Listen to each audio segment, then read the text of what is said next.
In an era where monsters are forbidden to coexist with any other creatures due to the threat they pose to the Empire, nearly everyone was ready to give up because of the overwhelming power disparity.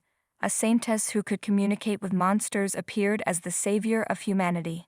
She saved the Empire and found her love. However, the appearance of an evil woman stole the saintess's future. Thisbe believed that the saintess had stolen her position. She was caught up in irrational delusions and harassed the saintess by all means. Each time the saintess overcame these obstacles with wise methods. Thisbe was unwilling to give up. She thought that if the saintess disappeared, everything would be hers. But then that plan failed, and a death sentence was issued for Thisbe. The evil woman was executed, and the princess lived happily ever after with her love. That is the entire story written in the book Flower of the Monster. A new life begins with a Korean student who died in an accident on the way home from school. She was reincarnated into the book Flower of the Monster and became the character Thisbe. The girl couldn't believe the truth that she had been reborn and into a wealthy family. However, the thorny path was just beginning as both the child's father and mother had passed away. She heard from an old man nearby that she was the prophecy left by her parents. Thisbe was born to save the Empire and was an honor for everyone.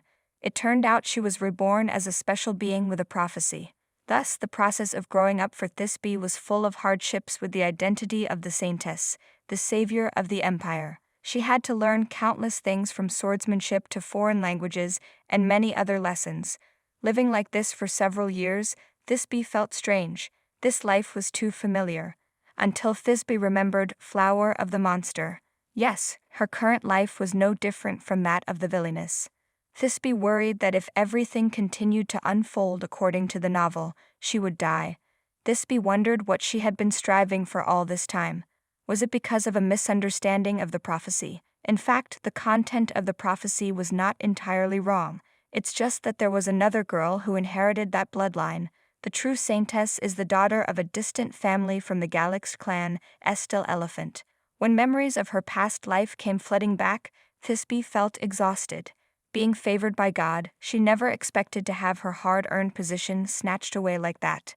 Thisbe thought to herself that if she didn't have memories of her past life, she might have gone insane. In Flower of the Monster, Thisbe originally did not bully Estel, but she was ridiculed by everyone as a liar and a villainess. Eventually, she fell and committed wicked deeds. Thisbe told herself that this was not her life. This time, she decided to live a life of her own. No matter what troubles or rumors the nobles might cause, she would strive to overcome them. Thisbe wanted to do good deeds and walk a path filled with flowers. Since Thisbe had planned to live well, the pastime had gone quite smoothly for her, until everyone discovered that Estel was the true saintess. Finally, the plot of Flower of the Monster began. The hunting event organized by the royal family gathered many nobles. A monster as big as a house suddenly appeared. According to the original story, Estel tamed that ferocious creature. That was the moment everyone realized that Estel was the true saintess as foretold by the prophecy. Estel patted the monster's head, saying it seemed startled by the sudden noise at the previously quiet lakeside, but it had calmed down now, so everything was fine. All eyes were fixed on Estel in disbelief. Such a large monster would require a night to slay it. People asked each other how it could be tamed so easily. The name Thisbe began to be mentioned. They doubted her identity as the saintess. Thisbe knew things would turn out this way, but she felt lonely with the identity of the saintess in the prophecy. That was also the reason why Thisbe in the original story struggled so much. After all, she wanted to be recognized for her own worth. However, the current Thisbe had no intention of foolishly diving into that mire. To everyone's surprise, Thisbe walked up to Estel and praised her, saying she did a great job. Thanks to her, everyone was safe. Thisbe smiled brightly and confirmed that the special ability must indeed belong to Estel. Thisbe thought that everything had settled for her to prepare for a new life. But no, the people who once argued and cursed Thisbe were all dying one by one. This situation made everyone misunderstand that she was the one killing them. Sore, Thisbe's fiancé worriedly looked at his beloved, who was lost in thought. He said that if there was anything he could help with, he wouldn't hesitate. So whatever was troubling Thisbe, she should tell him. Thisbe knew this man was extremely kind-hearted, so much so that he didn't turn his back on Thisbe in the original story. Soar's fate back then was to stay by Thisbe's side and be used until he died. Specifically, it was because he listened to Thisbe and poisoned Estel. After that, he was imprisoned for poisoning the saintess. But even when he knew he had been deceived, he still protected Thisbe. She remembered laughing at how foolish this character was when reading the book, but now, sitting opposite him, she realized he wasn't foolish at all. Soar was kind-hearted, pure, and even full of responsibility. Thisbe felt a bit regretful for thinking poorly of him. Soar took the newspaper that debated whether the person he loved was the culprit behind the recent accidents. He scolded the newspaper for being irresponsible, always having absolute faith in his beloved. Thisbe said she thought she would catch the criminal responsible for these actions. There was another reason why Thisbe had to catch the criminal, because it was the biggest obstacle to her goal. People she had never killed were dead, and now Thisbe was suspected of being a murderer. If nothing changed like in her past life, she would be exiled. But now, Thisbe was no longer the villainess as written in the book. She wanted to change her fate. First, she felt that this was too harsh for the character Thisbe. She now wasn't like the original Thisbe, who always committed wicked deeds. She simply handed back the title to the saintess Estel. She thought everyone would abandon her without a word, but instead she was even more isolated. Even the gentle Thisbe of now. Secondly, Thisbe felt that if she kept being labeled as a murderer, her long-term plans would be interrupted. Considering the current situation, it wouldn't be long before her family abandoned her. She guessed that the Galaxed family would soon arrange a marriage for her. That would be different from the original story. She might survive, but only just. Clearly, the rest of her life would be buried in the mansion. Moreover, Thisbe felt that Soar had done nothing wrong. Since things had come to this, she didn't want to drag Soar into it. Thisbe thought about a place where she could fully demonstrate her abilities, the magical empire of Sage. A place renowned for only accepting a few people capable of using magic as its citizens. Thisbe knew that although she didn't possess divine power, she had magical power.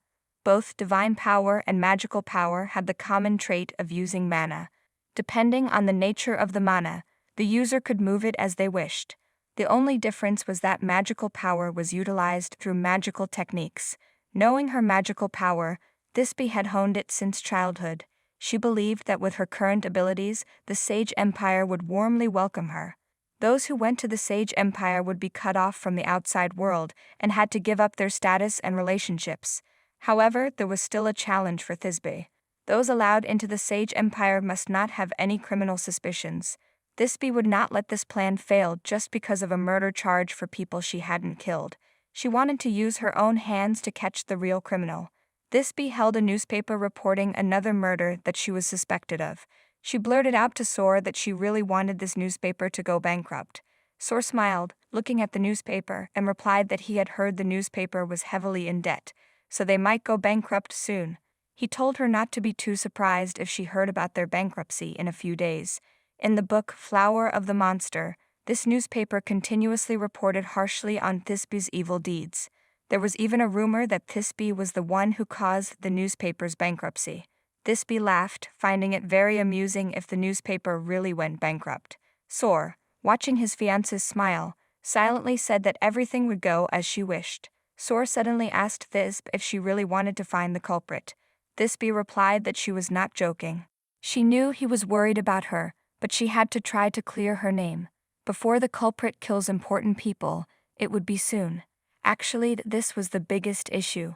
If things followed the current order, next it would clearly be the young master of the Lunette family, the son of Count Lunette. After his son's death, Count Lunette turned his back on Thisbe, and all the problems started from there. Count Lunette was one of the leading figures standing up against the border monsters. His influence was truly enormous. The Galaxed family abandoned Thisbe, leading to her death. If the young master Lunette died in this situation, Count Lunette would turn his back on Thisbe before she could find out the truth. Thisbe told Soar that if things continued like this, she would be cornered. She couldn't let that happen. Soar asked if the deaths of those people didn't make her happy. Thisbe thought honestly and said she did feel happy. The problem was that those arrows would turn back to her. Everyone thought she caused those murders. Soar said it was really confusing. He thought everything would have nothing to do with her. Thisbe vaguely replied that maybe it was because people were dying every day. Soar's eyes suddenly lit up as he realized that was the issue. He continued asking if they died and it had nothing to do with her. Would she be happy? Thisbe was confused about why he asked that, but still honestly told him she would feel comfortable. Those comfortable thoughts today would be the beginning of all problems. At that moment, Thisbe didn't think for a second and didn't doubt Soar at all. To Thisbe he was a kind and upright person, but for Thisbe's sake, behind her back, he killed many people who troubled her. Lars, Soar's escort, knew that in the past few days, he had done many things for his fiancée.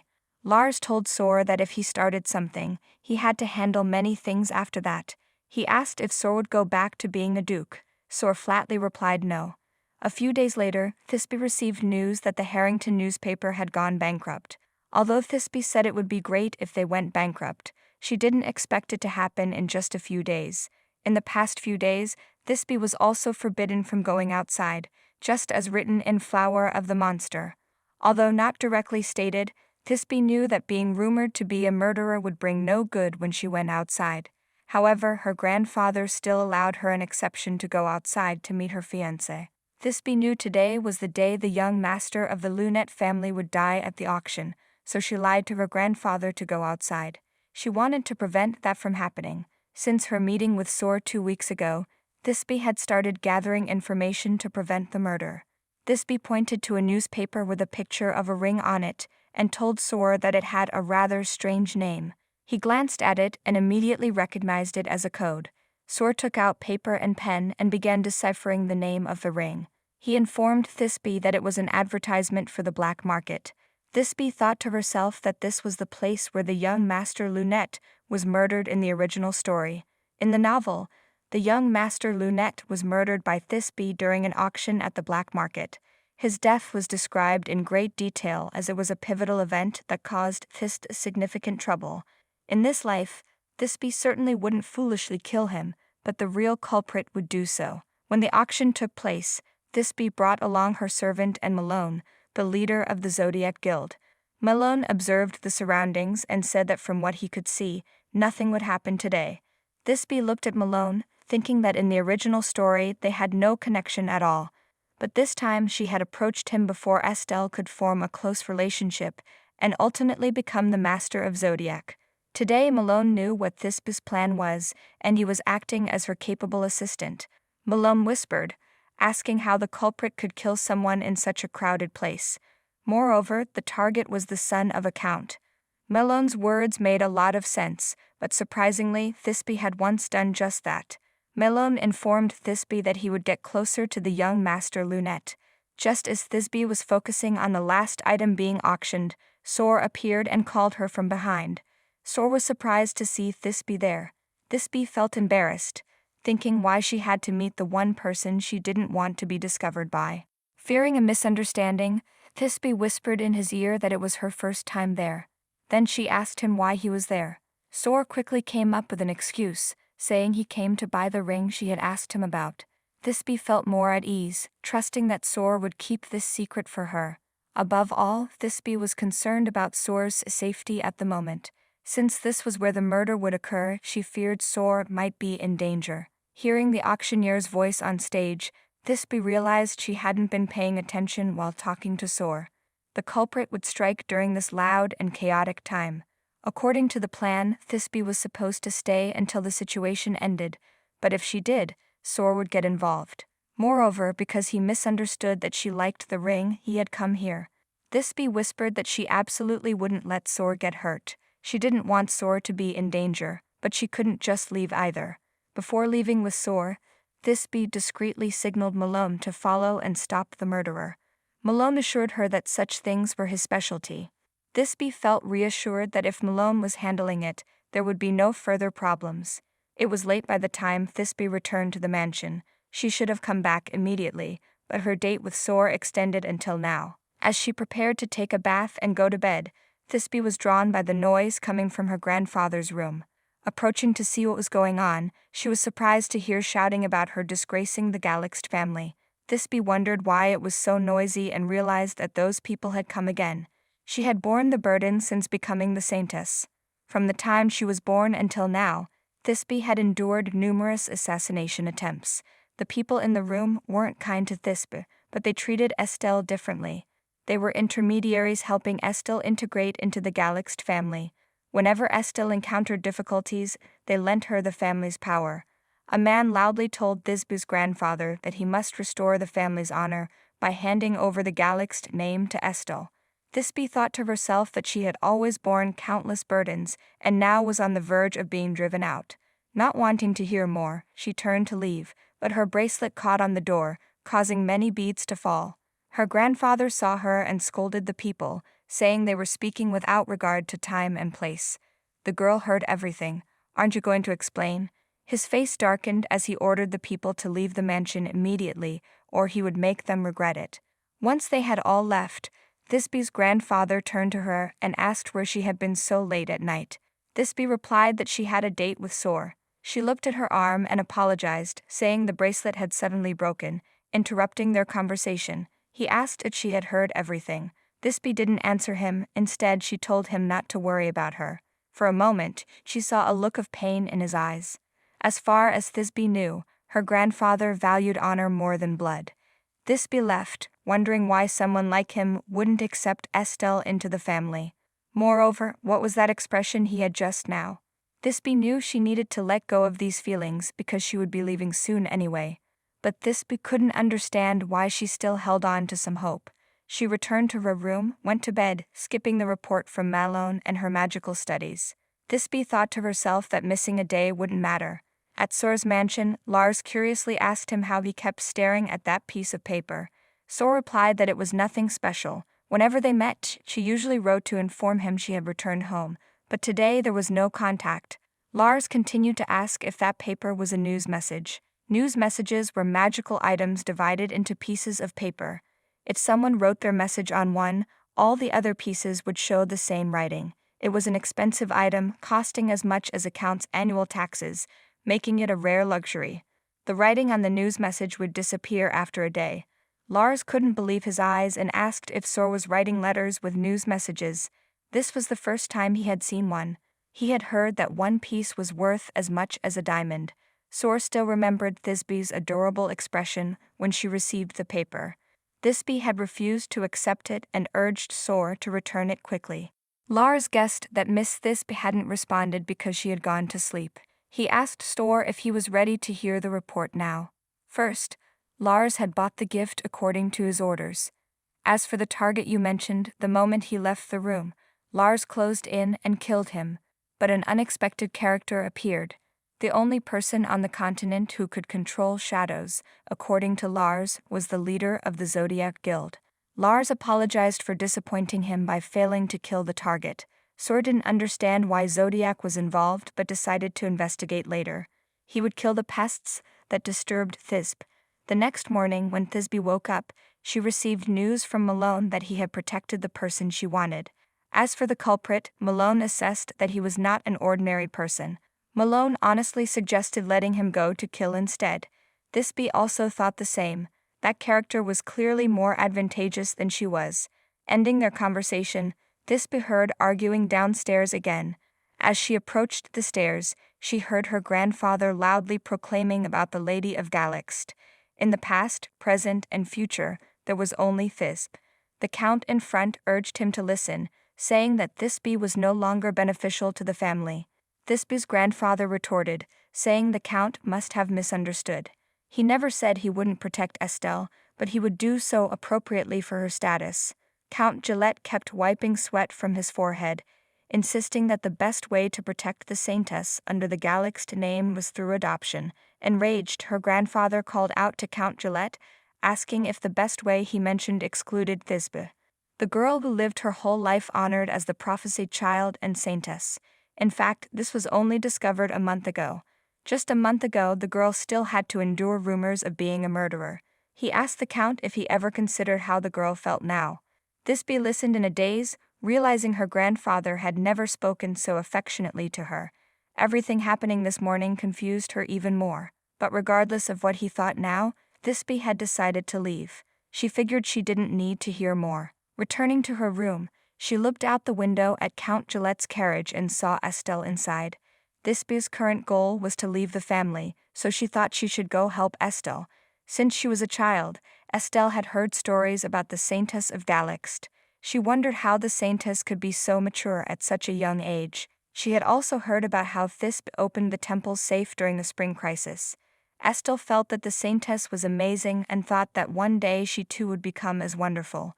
From then on, the saintess became Estel's idol. The first time she met the saintess was during a hunting trip. A monster suddenly appeared, and Estel discovered her ability to understand monsters. Estel tried to calm the monster, fearing that the saintess would get hurt, but seeing everyone's attitude around her, she wondered if she had caused trouble for the saintess. Estel worried that the saintess would be angry, but contrary to her expectations, Thisbe praised her and even thanked her. However, after that day, Estel regretted not having another opportunity to meet the saintess. She never expected the saintess to appear before her now and invite her into the Galaxt mansion. Thisbe knew that if the saintess herself accompanied Estel into the mansion, it would be a big deal. Thisbe reassured Estel to trust her, and she would help her join the family. At the same time, in the central hall of the mansion, Count Gillette's conversation was reaching a dead end. Thisbe's grandfather was adamant about not doing anything that would threaten Thisbe's position. He knew more than ever that Thisbe needed the family's shield against the rumors outside. After his son's death, the most important person to him was Thisbe. He had not shown his affection, hoping to raise her well. He had gone to great lengths to select the best teachers on the continent to teach Thisbe, ensuring she had a life that no one would envy, but all he ever showed was a strict, commanding voice. He knew that no child would love a grumpy old man. He declared to the count that he only had one grandchild, and that was Thisbe. At this moment, Thisbe entered the house with Estel, making the old man exclaim, "My God." He looked at his granddaughter and asked if she knew what bringing Estel into Galaxt meant in the current situation. Thisbe asked back if he meant giving Estel the Galaxt name. He turned away and replied that he had never thought of accepting it. Thisbe said she had thought her grandfather would handle this matter wisely, so she hadn't mentioned it, but she felt disappointed with how he treated Estel. Raising her voice, Thisbe asked, shouldn't they protect Estel under her own name? More importantly, she didn't want everyone to be exhausted by this issue. Estel was the prophesied child, so she should be treated accordingly. Thisbe bowed and asked her grandfather to make the right decision. She secretly thought about running away, so it didn't matter who became the saintess. Moreover, Thisbe thought he wasn't doing it out of fondness for her. Surely, he didn't want to be criticized for abandoning someone of the same blood. Finally, her grandfather was persuaded, but the name he gave Estel was de Galaxt. De Galaxt meant she carried the Galaxt name but was not a member of Galaxt. Thisbe's grandfather declared that he couldn't allow more than that. This was beyond Thisbe's expectations. She worried that he wouldn't allow Estel into the family. She absolutely couldn't let Estel be rejected. Estel, on the other hand, thought that wouldn't happen. If she became Galaxt, she would take the position of the lady. Estel silently reassured the lady not to worry, she would stand by her side. Thisbe asked to return to her room to complete her remaining schedule. On the table was the paper Sor had given her, now filled with his messages. Thisbe thought that it seemed her letter from the morning had received a reply. Not many people could use mana, so Thisbe could sense this mana acutely. She could feel the mana's memories and even the emotions of the sender through the medium of exchange. Looking at the paper neatly placed on the table, Thisbe thought it was convenient but different from talking directly. However, through the letter, Thisbe could also sense Sor's feelings when writing it. Sor mentioned that it seemed she went to bed early, so he couldn't wait for her letter, making him worry if something had happened. Sor was very happy to be able to contact Thisbe in a short time. Thisbe couldn't believe there was someone waiting for her letter. Sor was indeed a kind person. She felt the mana filled with clear joy and relief. Below the letter, there were many things Sor shared with Thisbe. Sor mentioned the upcoming party at the royal palace in a few days, suggesting they prepare their outfits together. Then he asked Thisbe if anything had happened today. She told Sor about Estel coming to the mansion, also for the party the day after tomorrow. Thisbe guessed that something would be said about Estel at the party. Sor hinted, asking Thisbe if Estel harbored any hostility towards her. He wanted to know what was on her mind these days. Indeed, from the outside, Estel and Thisbe's relationship appeared antagonistic. Not only were they bound by the role of the saintess, but they were also tied to the same family. but Thisbe knew Estel was genuinely kind-hearted. In the novel, Estel's benevolent heart had saved the world. Thisbe thought that over time she had received numerous criticisms, so Sor was also worried. Thisbe thanked him for his concern and assured him that Estel was a good girl. Sor smiled at the letter, acknowledging that the saintess had a generous heart, and there was no other way. Sor would still clear all obstacles on Thisbe's path. Sor turned to Lars, saying they had another target. He knew Estel had connections with the Zodiac Guild. Although his fiancé said the saintess wasn't dangerous, he couldn't ignore it. And Zodiac would be his warning to Estel. Zodiac was the only S-class information guild on the continent. Its name was derived from the 12 zodiac constellations. Their positions and names were borrowed from these constellations. The issue was that one of the 12 leaders was Estel's cousin. Sor recalled Thisbe saying Estel wasn't dangerous, but just because of a little luck, Estel had taken everything from Thisbe. Sor felt that was enough to be troubling. He asserted that Estel's very existence was a threat to Thisbe. He ordered Lars to prepare some gifts for them. Malone and Thisbe had a private meeting. He thought his cousin might be in danger and asked Thisbe to protect her. Thisbe agreed to keep an eye on Estel. Malone froze for a few seconds, asking how she knew. He meant that Estel being his cousin was a secret. He continued asking if someone from Zodiac had told her. It took Thisbe a while, using all her means to convince Malone that no one had revealed it. Thisbe blamed herself for constantly mentioning details from the original story. It seemed that memories of her past life and the novel's memories were blending together. She reminded herself to be more careful. Lost in these thoughts, Thisbe was late for the party she had agreed to attend with Sor. Even though she was late, Thisbe still saw Sor standing outside waiting for her. She asked him why he didn't sit in the carriage. He replied that he believed if he waited a little longer, she would come. Time had passed without him realizing it. She took Sor's hand and whispered that she wouldn't leave him. Even if breaking off the engagement meant destroying their betrothal, it didn't mean their relationship would fall apart. Thisbe knew that if she was considering leaving, she would have to end everything ruthlessly, but she couldn't do that to Sor. Thisbe hoped Sor would live well afterward. Therefore, she needed to leave quickly. Staying here would only cause him more trouble. But currently, Thisbe was most anxious because Malone had not yet contacted her about young Master Lunette as they had agreed earlier. The party became more lively when Crown Prince Killian appeared. He was a lucky young man who suddenly became the Crown Prince due to his brother's unexpected death. Thisbe couldn't believe she was seeing that face again. While others didn't know, she knew the truth about Killian. Crown Prince Killian Lindros was the male protagonist of the novel. Thisbe knew she would meet him here, but didn't expect to see his face so soon. Since childhood, they had often met at parties and became childhood friends. In her innocent youth, Thisbe used to think that if Killian knew she wasn't the saintess, he would still treat her well. But one day, Thisbe happened to overhear his true feelings. When asked by his friends why he always stuck close to the saintess, he laughed loudly and replied that the saintess had everything he needed. Thisbe never expected to be betrayed like that. Over there, Thisbe could hear the Crown Prince constantly praising Estel, the true saintess. After the hunting event, the upper class was abuzz with stories about Estel, but for some reason, Galaxt kept Estel close and didn't let her out. This growing curiosity about the saintess showed no sign of stopping. Today, Estel appeared, holding the prince's hand. Sor thought this was indeed a perfect debut for the saintess, but to him it was also too harsh a move towards Thisbe. He asked Thisbe if she was all right, noticing she had been looking in that direction for a while. Estel saw them and came over to greet Lady Thisbe. Estel complimented her, saying she looked beautiful today. Thisbe replied with a polite compliment and then turned to ask the Crown Prince why he was here. Killian replied that today his companion was Estel. As a gentleman, he had to escort his companion. He then asked if Thisbe had a problem. Thisbe silently answered that of course, there was a big problem. One of them was that she didn't want to talk to him. Thinking for a moment, Thisbe asked Sor to get her a glass of apple cider. Watching Sor leave, Killian propped his chin on his hand and said perhaps Duke Sor didn't know the Emperor was allergic to apples. Because of this, there were no apples to be found anywhere in the palace. The atmosphere between them changed instantly. Killian understood Thisbe didn't want her fiancé to see this scene. Estel, looking at the two, asked if they were very close. The crown prince laughed loudly, confirming they were, of course, close. But Thisbe immediately denied it, saying they weren't close at all. She thought to herself, friends, he had never thought of it that way.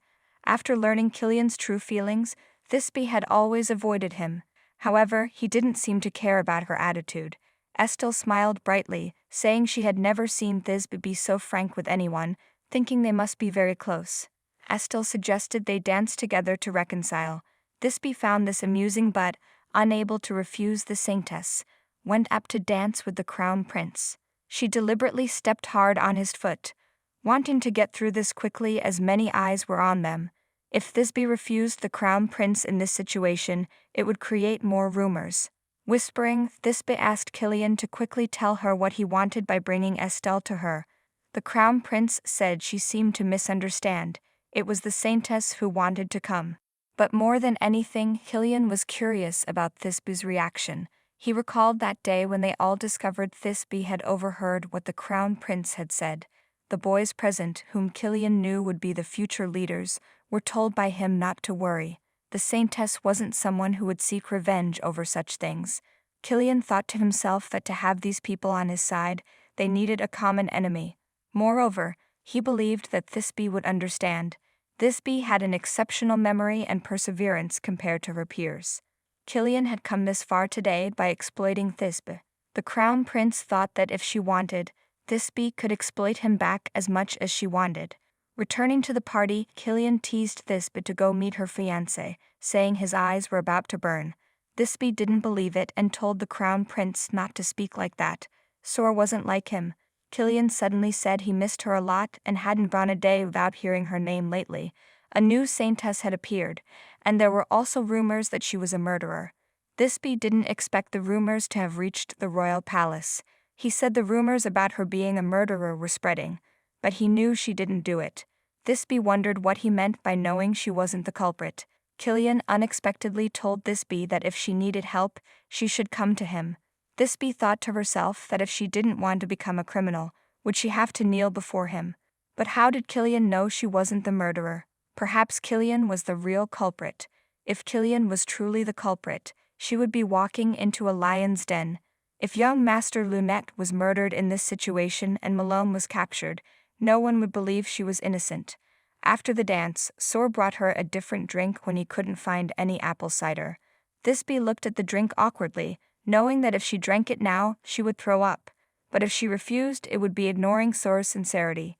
Killian, for some reason, approached Thisbe and asked if she could give him the drink. Thisbe turned to Sor, asking if it was all right. Sor said, "Of course," but in a fleeting moment, she saw something flash in his eyes. At this moment, Thisbe received a message from Malone. She guessed something must have happened and needed to go there immediately. Thisbe excused herself, saying a friend was looking for her, to leave the group. Estel, worried about the lady, went up to her and grabbed her hand to stop her. But in her haste, Thisbe brushed Estel's hand away. Everyone who had been watching them now had more to gossip about. They whispered, "Oh my, the saintess treats Thisbe so well." From this image, they concluded that the rumor of Thisbe being a murderer was true. Estel worried that because of her, the lady was being misunderstood. It was clear something troubling was happening while the lady had always been kind to the saintess. In the end, Estel decided to follow the lady. Thisbe didn't notice someone following her. If it was an urgent message, the situation wasn't looking good. The more she delayed, the more danger Malone would be in. Malone had always returned safely from any mission, and Thisbe thought this time would be the same. She knew she was being overconfident and silently prayed for Malone to be safe. She found Malone struggling to breathe, which terrified Thisbe. He wasn't suffering from an ordinary wound. His body was gradually being consumed by darkness. The darkness was a parasitic monster that drew power from its host's blood and could consume them at any moment if mishandled. Thisbe considered purifying him with healing magic or extracting the monster, but with excessive bleeding, Malone would be in grave danger. So, the only option left was for Thisbe to use healing magic. Breathing heavily, Thisbe knew this was her first time trying it and wasn't sure if she would succeed. She summoned the constellations of Centaurus, Aquarius, and Capricorn because the 12 zodiac constellations could bestow blessings.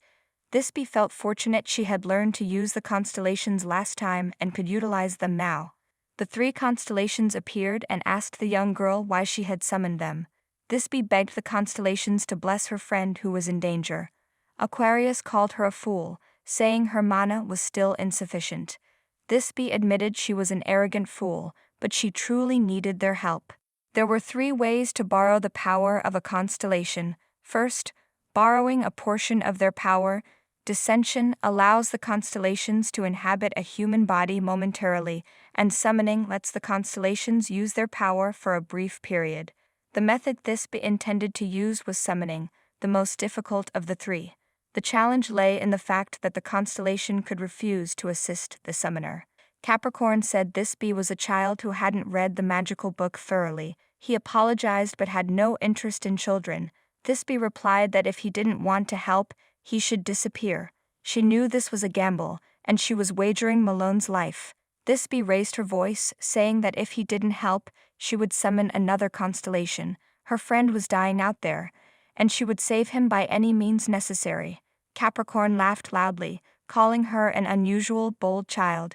It would be a pity to refuse this body, so he agreed to answer the summoning call. Sagittarius also felt Thisbe's sincere energy and agreed to help her. Next was Aquarius. All 3 constellations agreed to the summoning, which exceeded Thisbe's expectations. She smiled and thanked them, assuring them they would be doing the best deeds. Sor, waiting for Thisbe's return, started to feel a bit uncomfortable. The crown prince approached and told the duke that this attitude was not very good. He provocatively mentioned that Thisbe had only been away for a short while, yet Sor had already become this way. Killian, speaking deeply, said that Thisbe met with him once a week, but perhaps she did not really know what kind of person he was. Suddenly, Thisbe arrived and told the crown prince that if he intended to warn her about something, what she wanted was for him to stop lingering around the 2 of them. Killian, appreciating her cold demeanor, asked if her fiancé knew about this.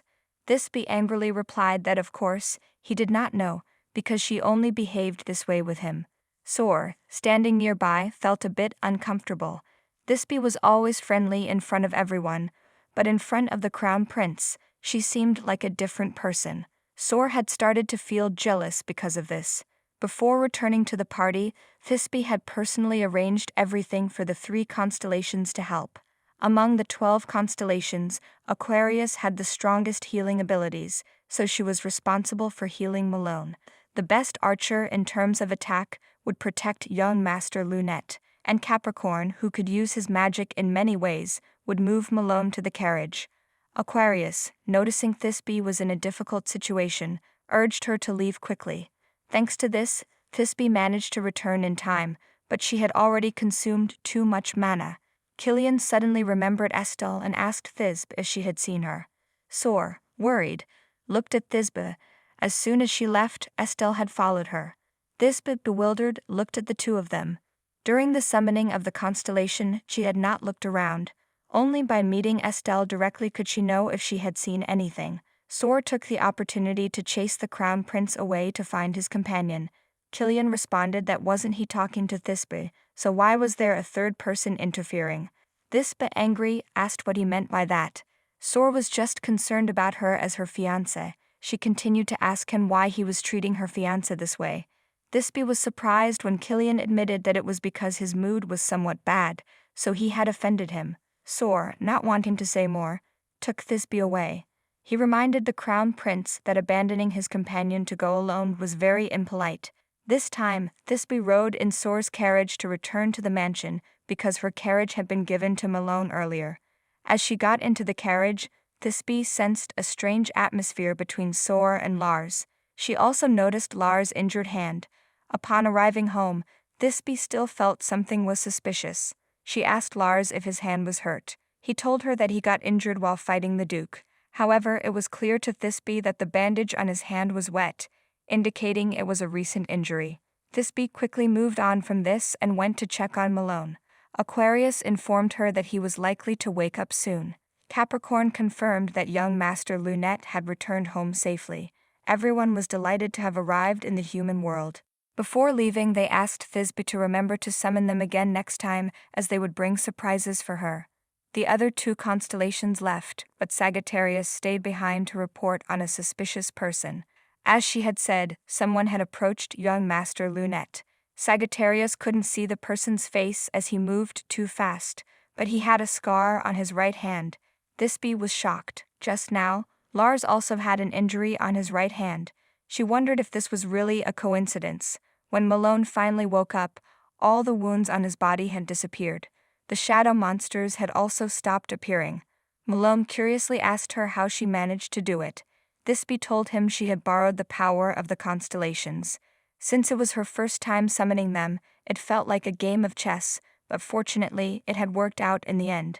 Thisbe then asked Malone how things went for him. Malone responded that he was ambushed. Although he didn't know how, the other person was able to pinpoint his location in the dark. Malone felt like the person didn't just pass by but could see through him. If not for that, he wouldn't have run away, which he found shameful. Thisbe told Malone not to think that way as he had done his best. Malone, agitated, said no. He almost failed to protect the target. Thisbe looked at Malone for a moment, then hugged him, saying that the most important thing was his life. Since he didn't lose it, there was nothing to be ashamed of. She explained to Malone that the person could not only see his shadow, but also found a way to attack him. That means he knew you would be following young Master Lunette today. This means the person Malone encountered before and today are the same. If our guess is correct, his target is not to kill Malone. According to Malone, perhaps his plan is to kill someone and blame it on her. Thisbe thought to herself that the culprit's plan was more meticulous than she had imagined. Putting that aside, Malone thought Thisbe could use divine power and had high mana compatibility. So, calling her a saint was not wrong. Thisbe laughed and asked what she had said that made him misunderstand her as a saint. Estel has a special ability that Thisbe doesn't have. Only a true saint could save this world. Soon, this empire will be submerged by monsters born from experiments. With their power, the empire was almost destroyed. Saint Estel, with her divine power, communicated with the monsters. She tamed them and created an army to destroy them. It had been so long that Thisbe no longer remembered what happened next. Because Estel was a saint, she assumed there would be no obstacles. Malone asked Thisbe what their next plan was. Thisbe replied that they needed to catch the criminal. She was actually suspicious of Soar's attendant. According to Sagittarius, the arrow had pierced the culprit's hand, and coincidentally, Soar's attendant had a similar wound. Thisbe and Malone found it hard to believe this was true. Malone hesitated to ask, "So you mean to say the Duke is the real culprit?" That was unbelievable, but also not quite right, as the Duke loved the lady very much. Malone guessed that maybe he just intended to deal with those who threatened the lady. Thisbe said she knew what Malone was talking about, but Soar was her fiancé. Soar always trusted her, so she did not want to make a hasty judgment. Malone replied that he understood, so they would just have to wait. He thought to himself that she was only weak in front of her fiancé. On the other side, Soar listened to Lars' report on the mission. He couldn't believe that the mission had failed again this time. If it were Lars, there was no way he would let such a prominent target escape. But for someone about to die to suddenly disappear, it could only mean that a third party was helping. Soar told Lars to be careful until his hand healed. Soar hadn't expected that dealing with the last one would be so difficult. He had wanted to end this perfectly. He regretted that today he still couldn't give her the cursed ring. There was a story related to the ring about killing the one you love with your own hands. Soar thought to himself that if the curse were true, Thisbe would stay by his side forever. In that final moment, he hoped she would look only at him. Soar had wished for this since their first meeting. A few years back, the butler and Soar's mother discovered that he had a social anxiety disorder. Soar's mother hoped the butler wouldn't push her son too hard. After all, he was just a child. Soar's mother, speaking just a few words, started coughing violently, indicating poor health. The old butler found Soar standing outside the door, watching them. He asked Soar if staying at home all the time made him feel bored. Hearing that the Saint, Galaxt, would visit the church today, he wanted to take Soar there. Soar didn't really want to go outside, but because the butler genuinely cared, he agreed to go with him. Inside the church, Soar learned about a holy relic that, if eaten, would bestow the Lord's blessing. Soar, wanting his mother to recover quickly, stole the relic from the church. In his haste to escape, he bumped into Thisbe, causing the relic to fall to the ground. Thisbe picked up the relic and said he couldn't take it outside. Sor was worried because he had been caught taking the holy relic out of the church. The church could accuse his family, and his mother would be disappointed. Sor cried, fearing his mother would hate him. He trembled and begged Thisbe not to tell the adults. Thisbe promised not to tell the adults and reminded him that crying would alert everyone. Moreover, Thisbe was also sneaking out. She said everyone thought she was weak, so she was just sneaking out for a bit. Sor, head down, whispered that was a lie. If caught, people would be disappointed in her. Thisbe asked Sor, so what? If people's expectations made him suffer, he didn't have to meet those expectations. Sor thought to himself that no one had ever said that to him before. When his father passed away and his mother became debilitated due to illness, all the expectations fell upon the young duke, making Sor feel suffocated. Sor reflected that he didn't need to meet those expectations right now. He just needed to avoid being discovered by everyone. Before coming here, Sor had heard the butler praise the saint. She was much more mature than her peers. Sor thought to himself, so this is the saint. To apologize to Sor for making his holy relic fall, Thisbe gave him numerous holy relics she had taken from the church. Thisbe, currently holding a loaf of bread in her hand, smiled, wondering if the boy back then was okay. At that time, the temple organized relief events to win the hearts of the people, and the items distributed were bread. Of course, what was called a holy relic was simply bread to deter thieves from stealing from the church. Thisbe turned to the maid doing her hair and asked why the mansion was so quiet today. The maid reported that on the day the lady attended the royal banquet, the elders came here regarding the saint's residency. The head of the family was extremely angry about this, and even drew his sword to drive the elders away. He did not allow Estel to become a resident. Thisbe thought to herself, what does this mean? She couldn't understand it from the last time. The maid told Thisbe not to misunderstand. The head of the family might seem cold, but he always cared for the lady. Thisbe asked what this was all about. She was no longer a saint, and even the accusation of murder affected the family. Thisbe had no answer to whether he valued her more than the family. Although it was impossible to predict his actions, protecting her with the family was just a temporary measure. Thisbe could no longer sit still and needed to quickly find the real culprit. So Thisbe sought the help of the crown prince. Thisbe unhesitatingly asked Killian if he was the true culprit behind these incidents. The crown prince smiled and asked why she thought he was the culprit. Killian thought to himself that he had been by her side longer than anyone else, yet she now suspected him to be the culprit. The two of them had been outside for a long time, and there was a very clear bond between them. He knew there was only one reason Thisbe suspected him, and that was Sor. Killian thought that Sor had bewitched her with deceitful words. 3 years ago, that bastard appeared and changed everything. Killian still remembered meeting Thisbe and expressing that every emperor in history had a political companion. He hoped that would be the Galaxed family. The crown prince had given Thisbe time to think it over, but after a long time, there was no response. It was only after Thisbe's engagement that Killian realized he had been abandoned. Killian, furious, wondered if this time was just like the last. Was Thisbe going to abandon him again? Killian said he knew how ambitious she was and how hard she had worked for everything. He understood that there was no way she would ruin her life out of jealousy towards them. Because he understood her so well, he could assert that she was not the culprit. Moreover, the important thing right now was not whether he was the culprit. Thisbe, puzzled, asked what the important thing was then. Killian pointed out that she couldn't uncover the truth with her own abilities. The fact that the culprit had not yet been caught was due to something beyond her capabilities. Thisbe said that was precisely why she needed his help. Killian laughed loudly, saying that he had lived to see the day when Thisbe would bow her head to him. Thisbe thought to herself that this was a trap to catch the culprit. If she didn't want to jump directly into the fight, the one to intervene would be a mercenary. The person Thisbe decided to bring into this battle had to have a higher status and stronger influence than her. Whether she won or lost, that person would benefit, and only Killian fit those criteria. The Empire's largest annual festival, the National Founding Festival, was organized by the Crown Prince, with all important figures gathering. The saint would personally climb to the top of the holy mountain and observe the national offering ceremony. Thisbe planned to use this event to her advantage. If Killian was the culprit, she would obtain evidence. If he was not, she would use him to find the real culprit. But if this plan fails and she is considered the culprit, Killian would be the one to handle it. Thus, his position would also be elevated.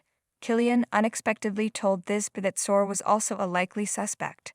Thisbe told herself not to doubt others so easily. She said she didn't want to suspect Sor at this moment. Killian agreed to help Thisbe as he had said before, but with one condition. Calmly, Killian asked Thisbe to break off her engagement with Sor. That was his only condition. Thisbe stood up from her seat, asking if he was sane and why he would make such a condition. The rights to exploit and trade in the East, along with the demand for soldiers, all benefited him more. Thisbe truly didn't understand what Killian would gain from her breaking the engagement. The crown prince replied that he hated seeing her bound by Sor. Thisbe looked straight into his eyes, wondering what Killian was planning. In any case, she was planning to flee to another empire, so she had intended to break the engagement someday. But why would Killian make such a condition? Although she didn't understand his purpose, to gain his cooperation, she needed to do so. If she stayed with someone rumored to be a murderer, Sor's reputation would also be tarnished. Breaking the engagement early could be seen as beneficial for him now. When Thisbe returned to the mansion, she met Count Norbert, the head of the Galaxed Elders. He was also the one determined to have Estel naturalized. In the original story, he was one of the contributors to Thisbe's expulsion. His direct arrival now could only be related to Estel. Thisbe asked if anything had happened in her absence. He sarcastically remarked that the entire country was abuzz with the matter of the lady, yet she leisurely went out. He continued, saying that the lady didn't know what the current situation was. Estel was trying to assert that she was not the saint. She not only refused naturalization but also the baptism ceremony. He asked why something like this happened out of nowhere. Surely the two of them had argued at the banquet. Count Norbert emphasized, asking how the lady planned to take responsibility. Thisbe didn't know why Estel suddenly tried to assert that she wasn't the saint. Given the current circumstances, Estel should have accepted her naturalization and embraced her role as the saint by now. There was only one reason for her actions. She had witnessed Thisbe summoning the constellations. Thisbe wanted to find Estel to persuade her, but her grandfather arrived just in time to stop her. He didn't even look at Norbert as he dismissed him. Grandfather Almaz said that if she went there now, malicious rumors would spread even more. It had been too long for him to claim to be Thisbe's guardian, but he knew she was facing many dangers. What he could do now was to hide Thisbe and protect her under the family's shelter. Thisbe, agitated, asked why. Why was he only protecting her now when these rumors were nothing compared to when she was a child? When she was suffering and couldn't bear it, there was no one by her side. Thisbe whispered that she still didn't understand why he suddenly protected her like this. From the beginning, it wasn't that she didn't believe in him. It happened before Estel appeared. A maid had attempted to assassinate the saint. She was caught, and he also apprehended all the other embezzling servants. But in the end, he never visited Thisbe's sickbed. A person like that, even if he was kind to her now, the days he turned his back on her still haunted her, and she began to doubt his sincerity. He said he understood why she was angry, but if she stepped forward now, the family wouldn't be able to protect her. Thisbe replied that if that was the case, he should have acted sooner. If so, she wouldn't have thought about leaving. Suddenly, Killian asked her to break the engagement. Then Estel asserted she wasn't the saint, and now her grandfather was protecting her. Things happened continuously. It wasn't that she couldn't figure it out. The cause was her, not the Thisbe in flower of the monster. When she was young, Killian discovered her throwing eggs at the carriage, so he knew her personality. Perhaps from then on, their relationship changed. It might have been due to her actions that her grandfather also gradually changed. It wasn't that Thisbe didn't understand, but why now? When she was a child, one part of her always thought about going to a faraway place. Another part considered staying here. Thisbe thought that because she had transmigrated, the events would not follow the story anymore. She still held hope that when Estel appeared, she would still be a noble lady. But the reality was that her grandfather turned coldly away from her, and the person she trusted the most, Killian, disappointed her. It was because of the two of them that her decision to leave became even more certain. Thisbe thought she had forgotten everything, but remembering that day made her feel uneasy. Everything started 3 years ago on the day the crown prince was titled. Thisbe was happy knowing that Killian would be titled sooner or later. The position of queen that Killian had previously proposed to her was what she came to give an answer to today. She believed that even if Killian discovered she was not the saint, he would still stay by her side. She saw him with all her heart, not because of her status. But in the end, what Thisbe heard from Killian's close friends was that he was marrying her for the title of saint and for national benefits. This situation was just like when she was a child. The people inside that room had never changed. As a child, she had been so shocked she couldn't say a word and ran away, but now she was no longer a child. Thisbe went inside and asked them to tell His Highness that if he saw her as a tool, they could never be together. But out of fear of Killian, those people acted as if this had never happened. At this moment, Killian was still in his room, expecting Thisbe to come, unaware of what had just happened. After that day, Thisbe didn't leave the mansion until she heard from Malone that her fiancé was coming to the capital. Thisbe repeatedly asked, what? She had planned to stay home for a while, but she didn't expect her fiancé to arrive at this time. Stor was the fiancé her family had chosen. Since he was always on the battlefield, they could not meet. At first, Thisbe went to the meeting point out of duty. But after talking with Sor, his attitude made her feel more comfortable. He was completely different from the other nobles. Thanks to meeting Sor, Thisbe felt much more at ease. Now, after the argument with her grandfather, Thisbe returned to her room and thought of Sor again. Thinking back, every time she was tired, Sor was there to comfort her. Looking at the news sheet, Thisbe wondered whether she should send him a letter. Coincidentally, at this moment, Sor sent her a letter. He expressed that he missed her so much that he wrote this letter. In the afternoon, he had some Louis Vuitton tea, and remembered the first day they drank it together. Thisbe replied that she was also reminiscing about the first day they met. They then recalled the memories of their first meeting, talking about the kind of cake they ate, the flowers decorating the party, and Sor's awkward feelings. When Sor learned that the fiancé arranged by his family was the saint from that day, he couldn't contain his joy. Today he wrote the letter mainly because he was worried about Thisbe. Even though he couldn't help much, he still wanted to ask about her well-being. Thisbe thought she missed him so much, and really wanted to see him at that moment. She sent Sor a letter saying she would be in the garden, and if he heard singing, he should come outside. After finishing the letter, the Pisces constellation was summoned. Sor thought the sun had set long ago, and the Duke of Galax was a strict person, but he knew Thisbe was not someone who joked. He ordered the butler not to let the servants roam the hallways. Sor followed Thisbe's words and went outside to the garden. He couldn't believe his eyes. Thisbe really came to meet him. It felt like a dream. Sor draped a coat over Thisbe as the weather was getting colder. Once Thisbe had a place to sit, he went to get water for her. Pisces curiously asked Thisbe if the man didn't ask how she got there so quickly. Thisbe thought that if Sor really asked, she would explain her ability to him, but Sor didn't ask anything and welcomed her cheerfully. Clearly he had many questions but didn't voice them out of concern for her. Sor had people prepare blankets and numerous gifts for Thisbe. This place didn't usually have many servants, but he prepared quite a few for her. Sor tenderly asked Thisbe if she was satisfied. Thisbe joyfully said it was very comfortable, and she could stay here for her whole life. Sor had thought of Thisbe and prepared everything for her. He didn't know when she would come, but he kept hoping and gathered numerous things. Sor looked at the pile of gifts and smiled wryly. Before he realized it, it had become too much. Sor expressed that if he could comfort her in any way, she could take everything from him, anything from his status and finances to himself. Sor wanted to bridge the gap with Thisbe, who always took a step back. He always felt pushed away. But Sor didn't expect that today, when he was the most tired, she would come to him. The things he had never said to her before, this was the opportunity. Thisbe realized that in this moment, Sor was giving her unconditional affection.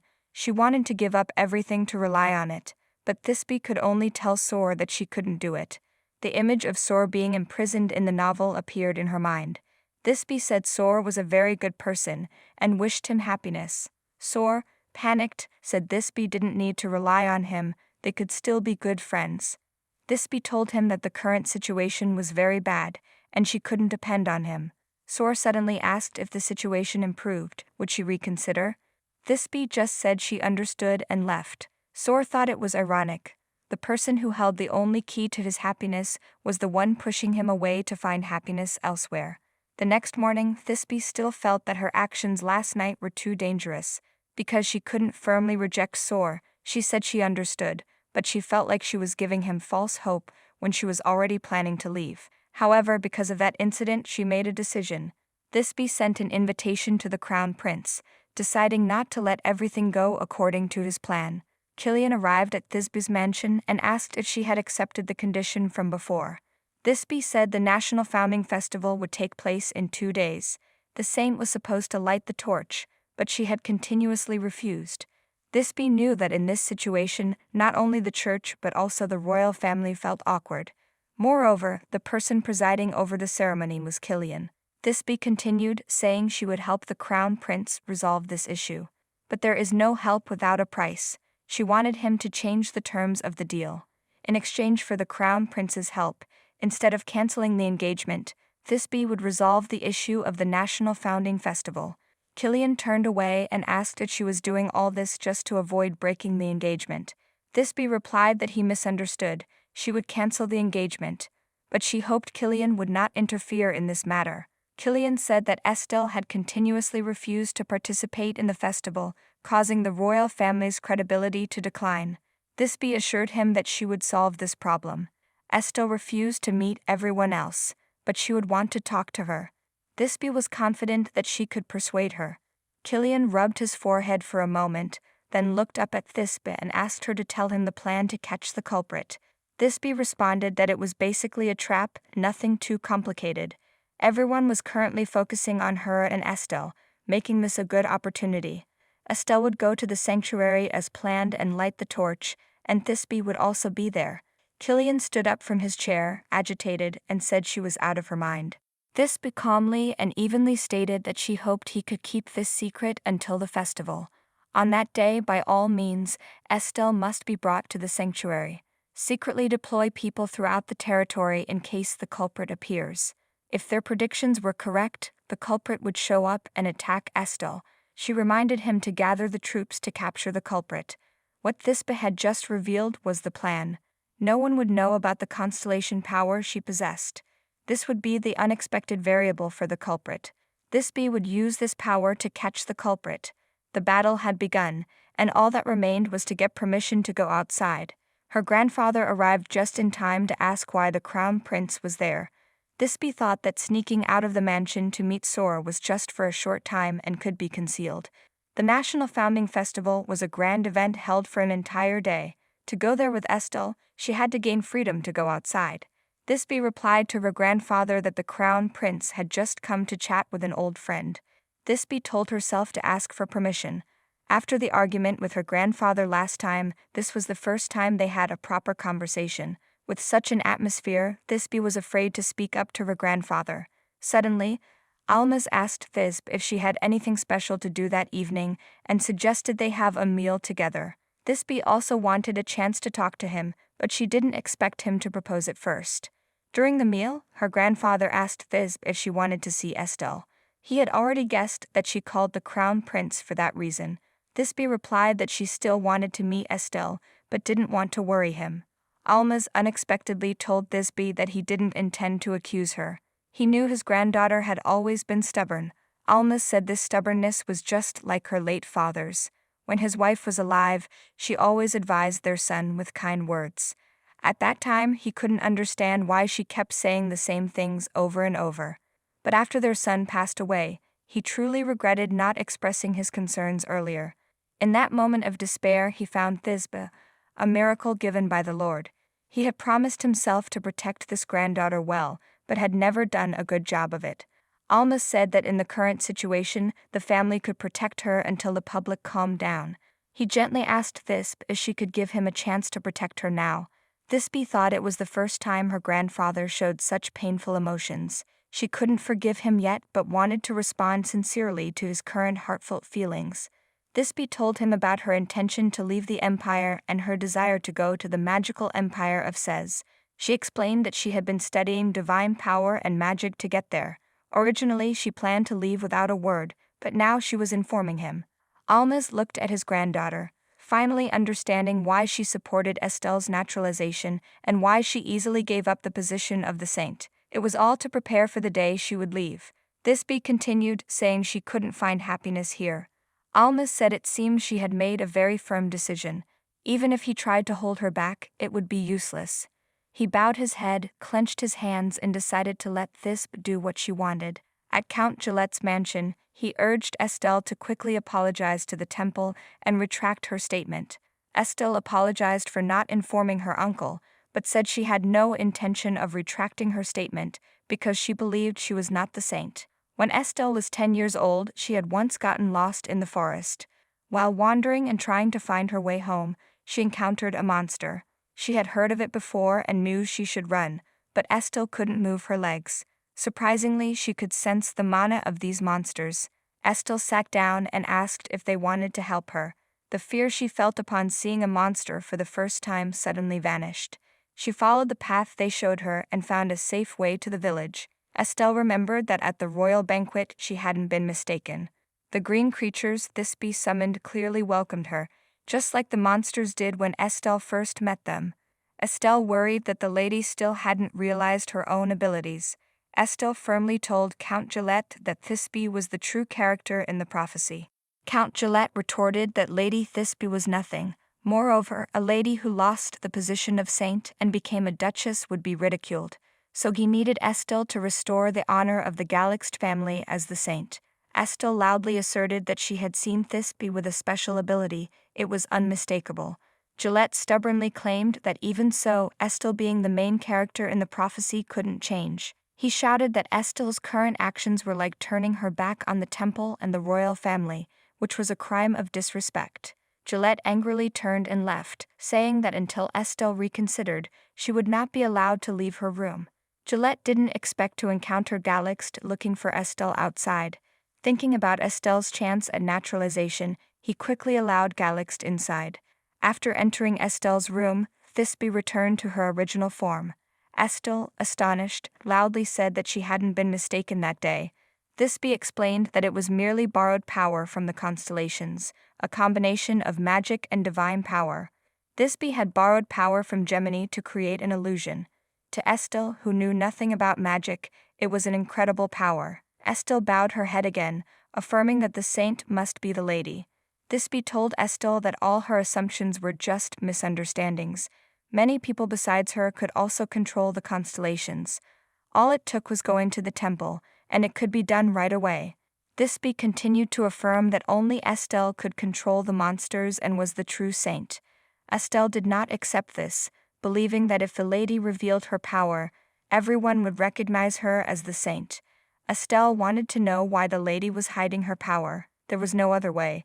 Thisbe had to reveal her intention to go into exile to Estel. She admitted that Estel was right. With her power, she would be welcomed wherever she went and could return to the position of the Holy Maiden. If this power was discovered, she would not be able to leave the empire easily. At that time, both the temple and the empire would once again exploit her. That is precisely why Thisbe decided she had to leave. She confessed that she was tired of a life of being used. Estel had always thought that Thisbe did not recognize her own power and had left her position as the Holy Maiden unjustly. But now Estel knew that the lady understood her power better than anyone. However, Estel was still unsure if she was suitable for this position. Thisbe had built her reputation as the Holy Maiden for a long time, but was brought down in an instant. Estel found it truly frightening. Thisbe grasped Estel's hand and said the issue was not whether she was suitable for the position, but that Estel was indeed the Holy Maiden. Thisbe wanted to see Estel become a wonderful Holy Maiden, and Estel could confidently face the continent's disaster. Looking at Thisbe, Estel thought that she had been avoiding her responsibilities all this time. That was why she thought the lady was the true Holy Maiden. Estel burst into tears, admitting that the lady was right. She should not keep avoiding this truth. Estel declared that she would attend the founding ceremony and go to the temple for purification. She would become the Holy Maiden of this empire. After resolving everything with Estel, Thisbe quickly sought out Malone. He was incredibly surprised to hear that the lady had sought out Estel for cooperation, but because Thisbe decided to use herself as bait to catch the culprit, she had to do so. Malone remarked that the old her would have handled everything herself. Thisbe confirmed this, saying that in the past, she would have shouldered everything and trusted no one. She reminded herself to stay alert and not let her guard down. There was about a week left until the founding day. Following Thisbe's orders, Malone had gathered all the information about Lord Lunette. Thisbe knew she could not both prevent the culprit and protect him. Therefore, she devised a plan to force him into exile beforehand to ensure his safety. Lunette's personal life was far from clean. He had always managed to suppress the rumors about his promiscuity, but it would be a big scandal if such rumors were to spread in important circles. The annual party hosted by Duchess Parentia, where young couples about to be wed would meet, was such a crucial gathering. These young couples would gather to seek advice from the Duchess. Such events would benefit Lord Lunette greatly, so he would undoubtedly attend. Thisbe guessed that he overestimated his father's status, which made him confident about attending such a party. Duchess Parentia held a very strong position in high society. If Lord Lunette's well-hidden secrets were exposed there, the Count would surely not be able to protect his son. They might not even be able to survive in high society. At Duchess Parentia's party, the young couples were joyfully participating in the festivities. Thisbe thanked Sor for agreeing to accompany her. Reflecting back, this was their first meeting after their quarrel. Thisbe had always thought of Sor as the fiancé her family had arranged for her, but she never realized how much Sor cared for her. Facing Sor now made Thisbe feel extremely nervous. Malone appeared, disguised as Count Jeff, to greet the two of them. Sor looked at him with some irritation and remarked that this was their first meeting. Thisbe stepped in to introduce them to each other. Creating a false identity for Malone as Count Jeff was an easy task for Thisbe. She even carefully summoned a constellation to play the role of Count Jeff's fiancé. Soon after, Lunette arrived at the party with his fiancée, Marcia. She was the eldest daughter and heiress of the Duke's family.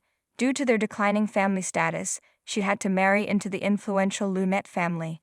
As soon as Lunette saw Thisbe, he approached her to greet her. He laughed loudly, asking if this wasn't the rumored lady accused of being a murderer. He couldn't believe Thisbe could attend the party in such a state, and moreover, with the aura of Duke Sor's fiancé. Sor angrily asked what he was talking about.